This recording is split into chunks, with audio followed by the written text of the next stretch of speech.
Hello, I'm Helen from Journal with Purpose and welcome to my latest YouTube video. As Junk Journal July is about to kick off, I thought it would be a good time to share a flip through of my most recently completed junk journal. If you don't know anything about Junk Journal July, but you're interested, you'll be able to find a link in this video description, which will take you to Meg Journal's YouTube channel, where she has a video telling you all about it. I've been using junk journals since 2019. I've got quite a selection here, different shapes, sizes, some with just one insert of paper in, some with hard covers, so a real variety. And I was lucky enough that my very first one was made by Christine at London Gifties when she used to sell them right back in 2019, and she sent me one of those. So that was a great way for me to get started. I absolutely loved always finding ways of adding writing spots and different bits in those. And I've had a couple which have been made and sent to me, which is just such a nice treat. And some of them I use more kind of for art journaling, but mostly I use them for adding kind of lots of writing and reflections on my day. I have also released a video on YouTube on how to make a simple junk journal, so I'll leave a link to that down below as well in case you're interested in making one to get ready to start. If not, there's lots of sellers that sell them on Etsy, some of them on Instagram and Facebook, so that's another option to look at as well. So this is a hardcover junk journal, and I've been using this one since December last year, so it's lasted me a good amount of time. And I just love adding lots of different ephemera and tags onto my pages, so it becomes a really fun and interactive journal.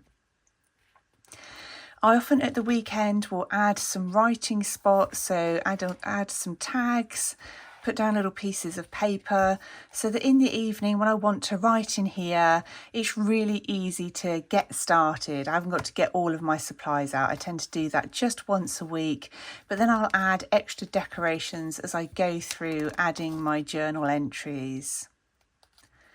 I really enjoy having different size pages as well. Again, I think that adds to the interest in adding pockets and anything where I can tuck little bits in.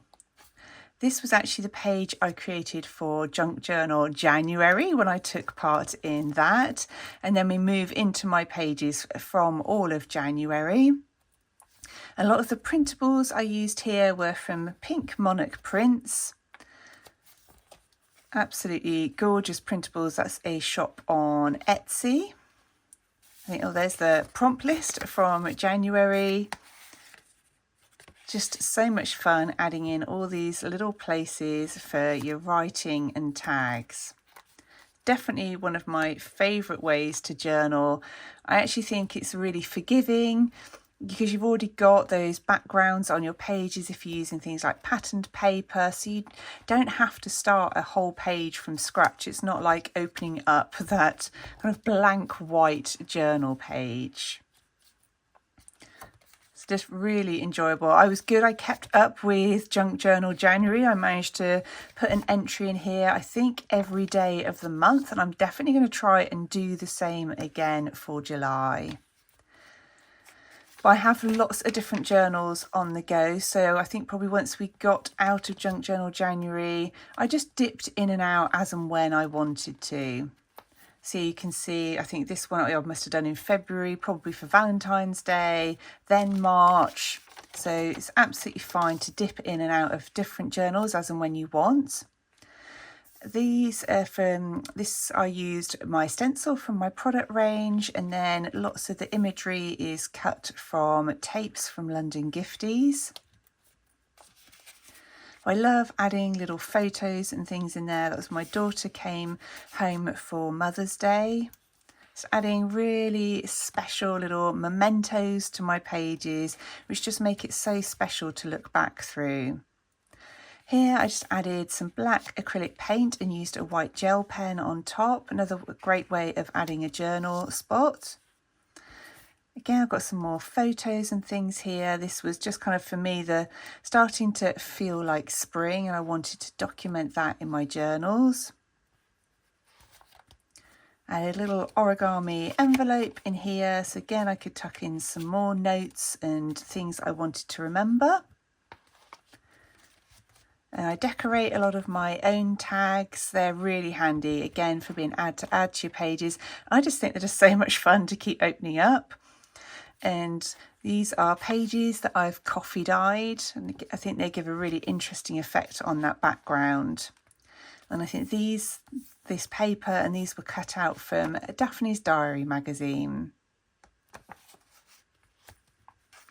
And in this side pocket here, this tuck spot, I've just got another 3 tags. Over on Patreon, I set a self-care challenge, which is what those were all about. So thinking about how we wanted to look after ourselves, our morning and evening routine. So again, you can use your junk journal in any way that you like, as an art journal, as I have with some of mine, or for documenting kind of special moments or things that you want to work on for yourself. So this junk journal is now all finished. I haven't yet made one for Junk Journal July, but I do have an altered book that I'm working in. So I may just do all of it in the altered book, or if I've got time, I'll make another junk journal. In here, we recently visited a little fishing town, so I popped in the map there. Really nice memento of the day. And these pages are they come in a free gardening magazine that's put through the door. So really anything you can find to use works great in a junk journal. And then, as usual, I finish off my journals with a little thank you note at the back, thanking my journal for being there and seeing me through life's various ups and downs. I really hope you've enjoyed seeing this and that it's got you excited and looking forward to taking part in Junk Journal July. I've already filmed my video for my day and I can't wait to share it with you. As always, I want to say a massive thank you to everybody who's joined me over on Patreon. Thank you ever so much for watching. I look forward to speaking with you really soon in my next video.